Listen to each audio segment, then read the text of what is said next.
Welcome to Equity in Focus. I'm your host, Kevin Hooks.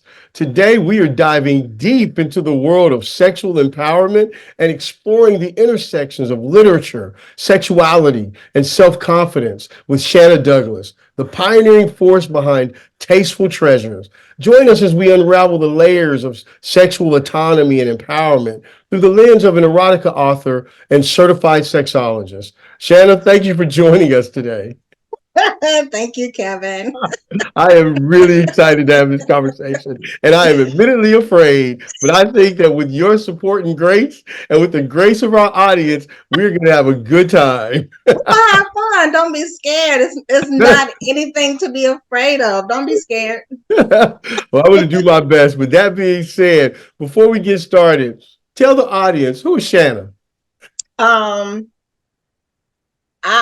where do you want me to start? I've told the story so many times. I've grown up I'm a PK, Okay. grandfather, father, but we were not the typical black family where sex was a taboo topic. Sex was an open topic, open conversation.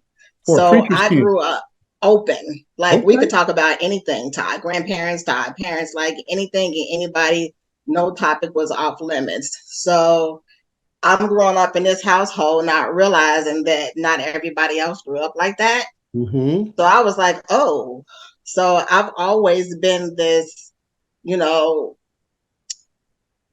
sexual person because of the way that I grew up. Like I grew up with the knowledge that most women don't have Mm-hmm. because it was taught to me.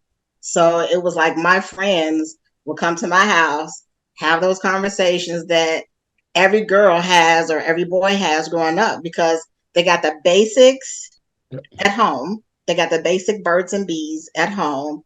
And then back then, when we were in high school, because I'm pretty sure we're about the same age, we got sex ed, but that was it.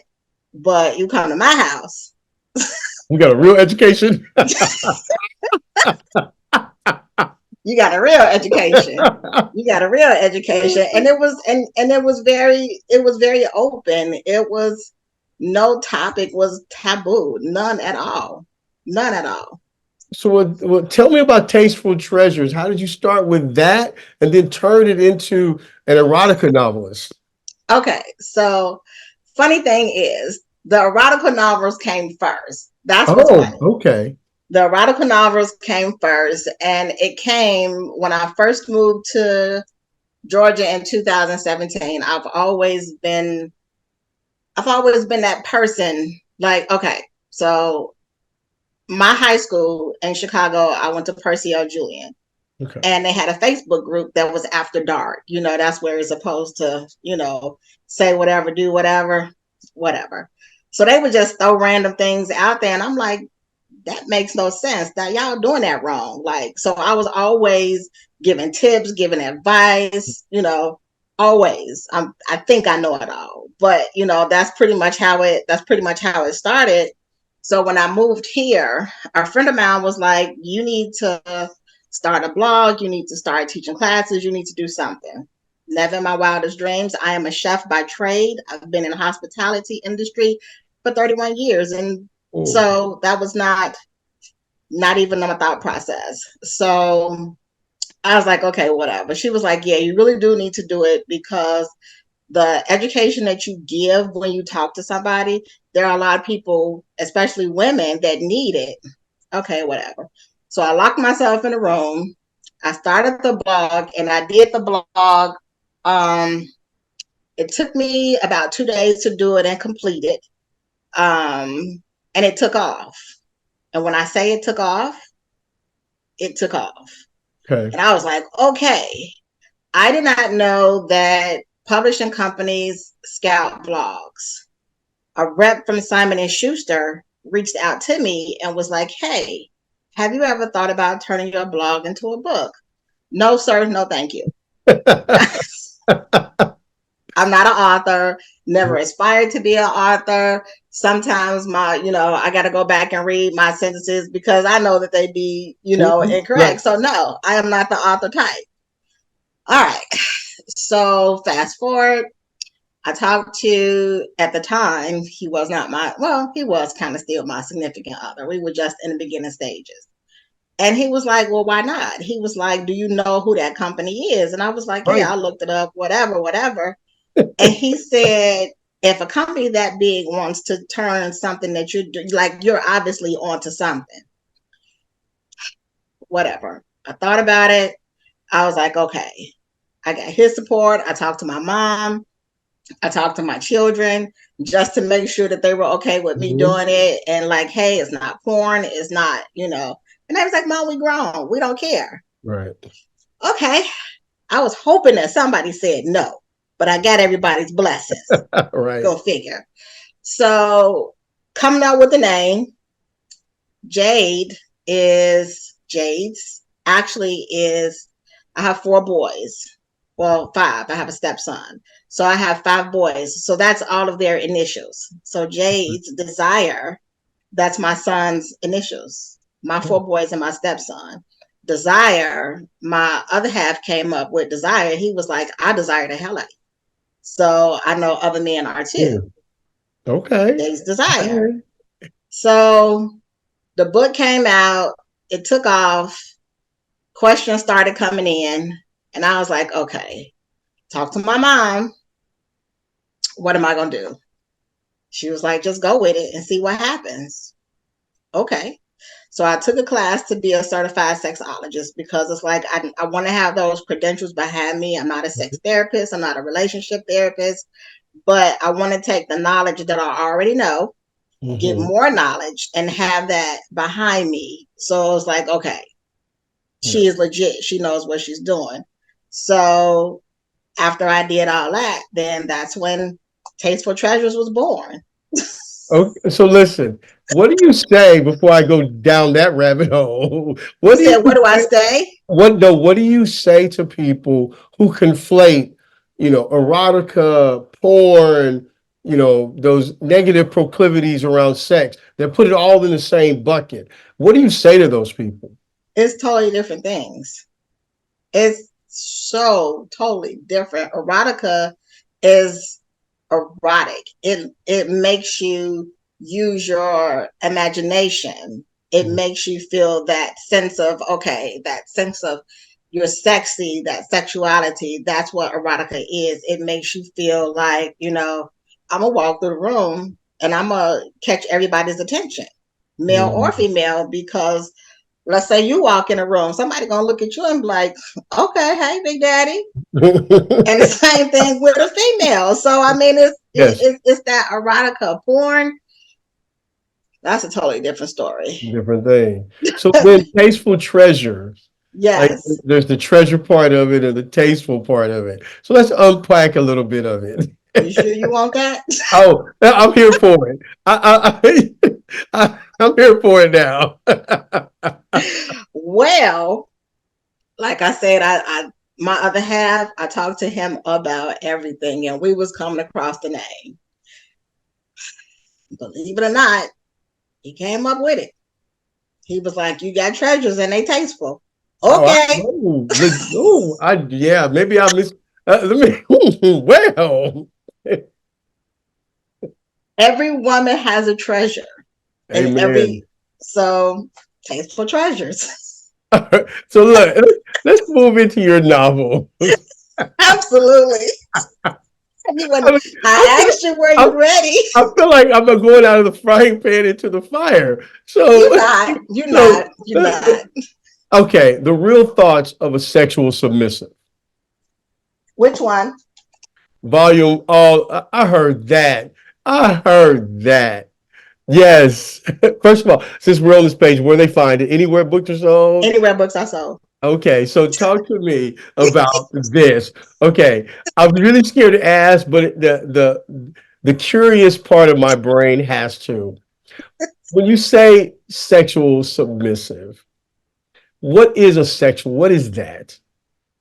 Okay, so the true terminology of a submissive is, and people look at me like I'm crazy because I tell the religious end of it.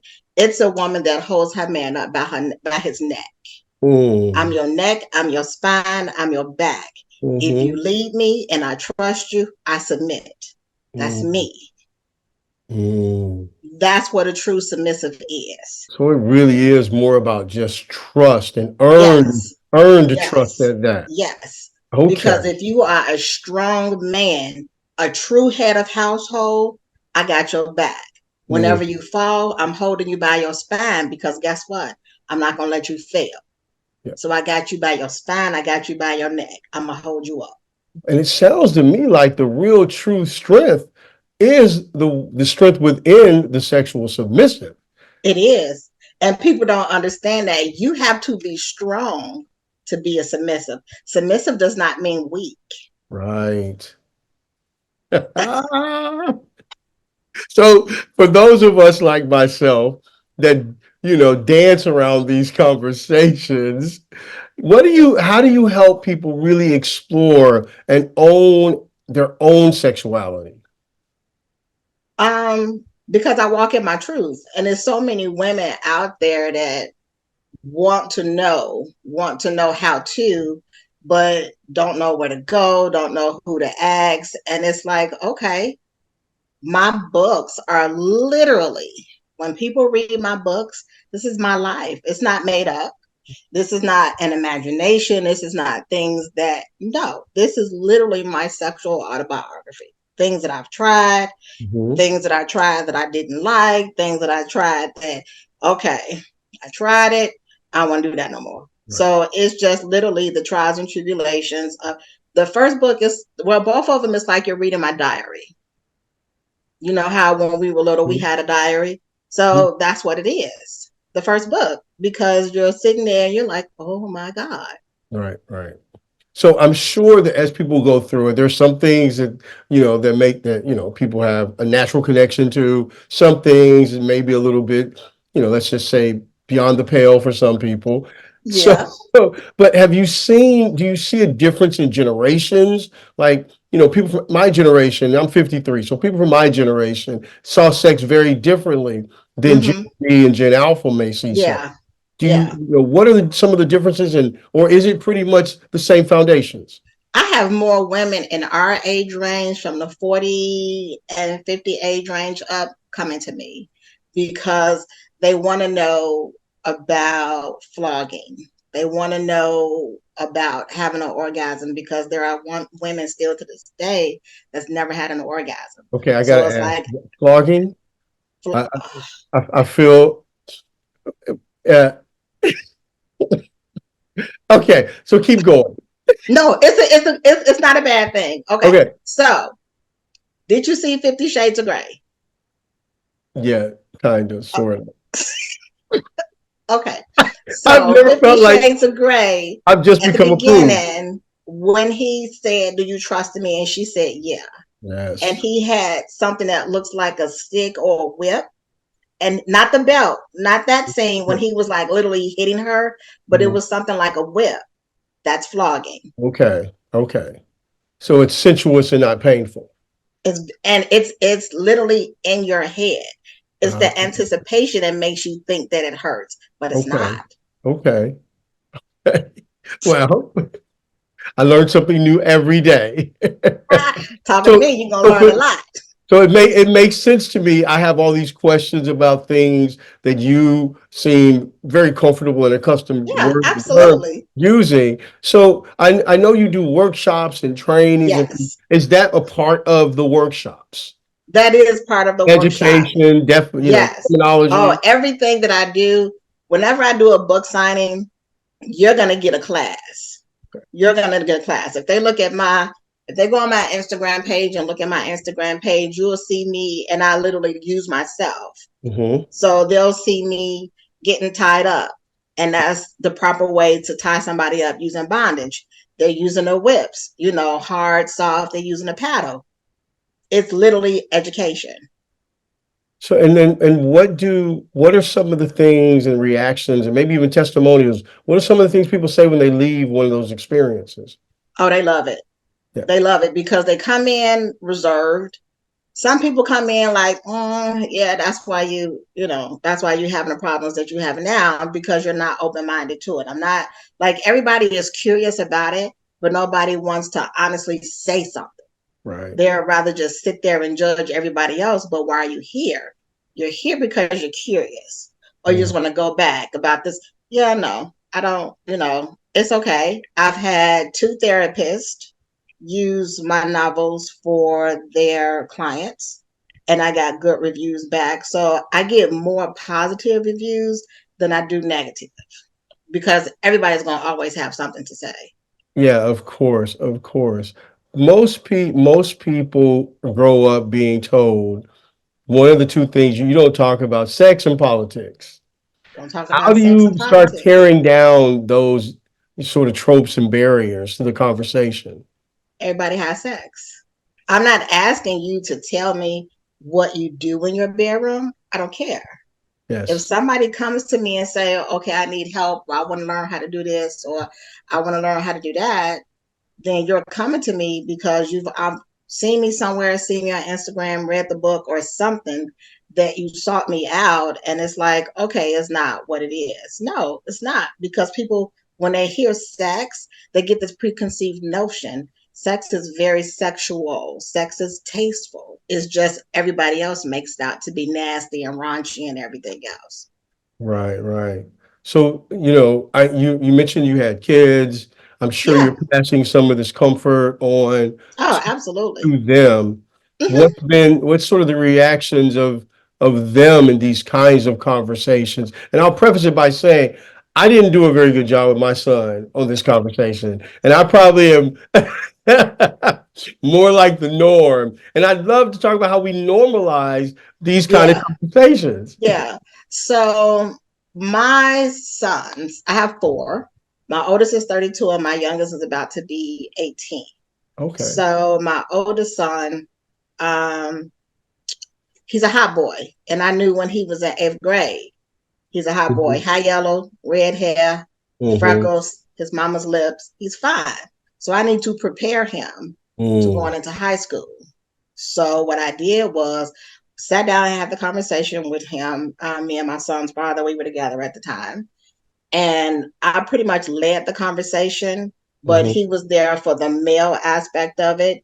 I did a PowerPoint presentation, STD, seen, unseen, like I literally put a PowerPoint presentation together. What to look for, like if there's a slight odor, like I literally broke it down to him. When he got in high school, we went a little bit further. I taught him about spermicide. There are a lot of grown men to this day that don't know what spermicide is, but my son does. So it's like that's how I taught them. It wasn't like the birds and the bees. No, you're going to be educated, because that's how I was taught. I was educated. So they all are educated. So yeah, that's interesting. And I wonder how his friends and his community of young people Oh, they reacted. came to me. So They came to me. They came to me when he graduated from high school. His six best friends at the time, after they graduated and we were leaving out the ceremony, each one of them bought me one single rose and said, "Thank you, mom." wow, that's beautiful. This podcast and this interview profile, it's called Equity and Focus, and we focus on the underrepresented and marginalized and people that are doing things for communities that people otherwise and historically wouldn't do things for. And the reason I'm prefacing it that way is I'm curious. What are some of the differences when are there any differences in the conversation with like the LGBTQ plus community, or maybe older women who grew up in a world where it was taboo to have any conversation about sex? Are you seeing some growth in those communities, or even more support? I am seeing support. I actually get support from both, especially older women, because, like I said, it's so many older women that I was not taught this. This is what I was supposed to Yes. do. And it's like now that they've gotten older and they're single, whatever the case may be, they seeing stuff and they want to try it, but they don't know how to do it.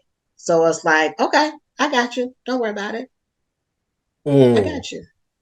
So tell me about what kind of projects you got coming down the pipeline. Tell me about making the J, those kind of things. So right now I am enjoying the lifestyles of being on the radio. I'm at 101 TKO radio on Wednesdays nights from 7 to 9 Eastern time, talking about sex. Oh, wow. So it's literally it's educational. My very first episode, I mean my very first show was talking about how to start that conversation, how to start that dialect. Because you got couples that are on different levels of sex and want to try something. How do you start that conversation? So everything that I do is educational. It's not just flat out raunchy, you do this, do that. No, it's literally opening that door and being comfortable. Is your radio show a call-in show? Yes. Good tell us about some of the craziest questions you got. Um, so last Wednesday, a young lady had asked about, was there a method to squirting? I called it, like, my mind is so out there. I didn't want to say that over the radio, so I called it orgasmically spitting. So, Okay. and Okay.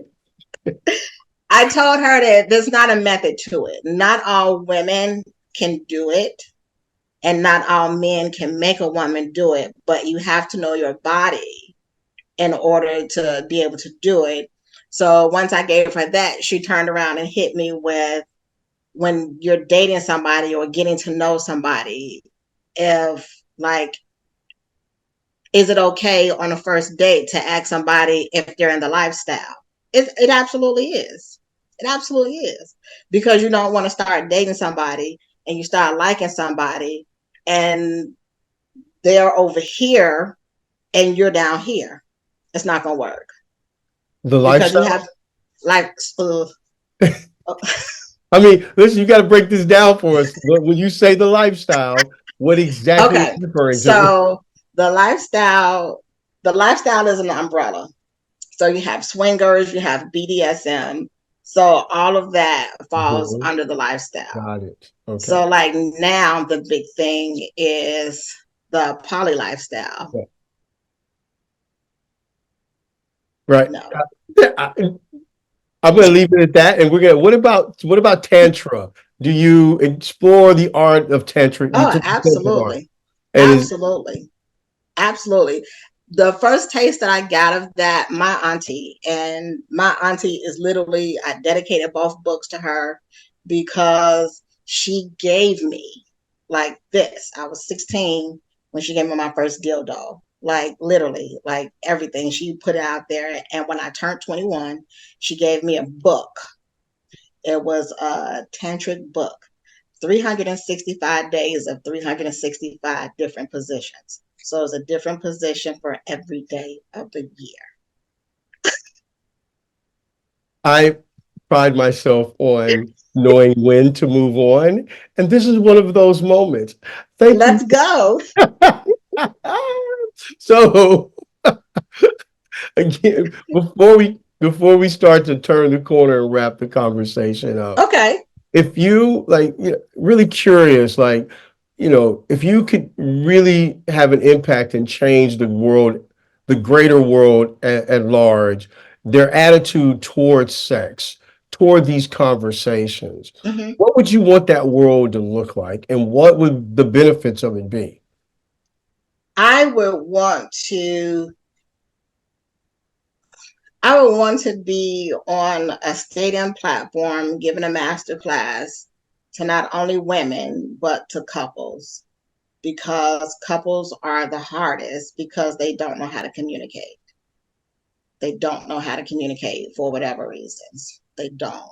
So I would definitely use my platform to just making sure that couples are having better sex, because you don't want to be stuck in a relationship, male or female, where you got him over here bored because he's used to doing this, but don't know how to communicate with his spouse to say, okay, I want to try this. And then the same thing for her. That's why I said people are, when it comes to sexual experience, everybody is different. everybody is different. So I would definitely love to be on a platform and just give a master class on how to communicate sexually. So it's interesting. I feel like every generation there has been a film that was sort of that sort of sexual openness film, for like American Gigolo to you mentioned 50 Shades of Grey. Hmm. You're the executive producer, writer, director of the next great generational film. Yes. What's the storyline and who are the stars? The storyline, of course, is going to be my storyline because if I do anything, I'm putting my books on big screen. So, I heard that. I heard that. um, I would want. Oh my God, I can't think of his name, but the gentleman who just played Bob Marley, I can't think of his Oh name. yeah, that's right. I can't I either. would want. Okay, I know what you're Yes, talking about. Yes. I would want him. Um, I would want Coco Jones because I love her. Okay. Um, I would want the young lady from Girlfriends, the dark skinned one, the uppity one. So girlfriends, let's see, Jada Pinkett No, no, and no, no, no. The TV show Girlfriends with Tracy Ellis Ross. She's oh, the TV dark show. skin. Got it. Okay, I meant Girls Trip. Okay. The best friend. Okay. She was an actual Dallas Cowboy. I can't think of her name, but I would have her and the new guy that just hit the scene that was in. That Okay, was universe. That was universe. So, so tell the audience where can we find you? Give us your social media handles, your website, etc. social media handle is if you want to do classes or either or. I have two. They're both Tasteful Treasures on Instagram, and the other one is Jade's Desire. Tasteful Treasures is the business aspect of it, and Tasteful Treasures, I'm sorry, and Jade's Desire is, for the book and the things that I do on the radio, things like that. So, and TikTok is Jay's Desire 69. Not a social media person, but I'm getting there. I'm getting Fair, there. fair enough. Well, I really appreciate you taking the time. I feel like we have, we need to have you back and pick one specific subject and really unpack it like an educational course. And so I really do appreciate you taking the time to join us.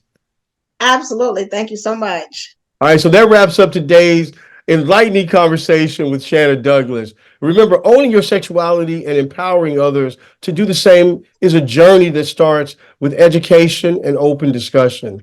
Let's stay focused on equity in every aspect of our lives, including the realms of sexuality and personal empowerment. Keep exploring, keep learning, and keep advocating for a world where every voice is heard and every desire is acknowledged. Until next time, stay focused on equity. Thank you all.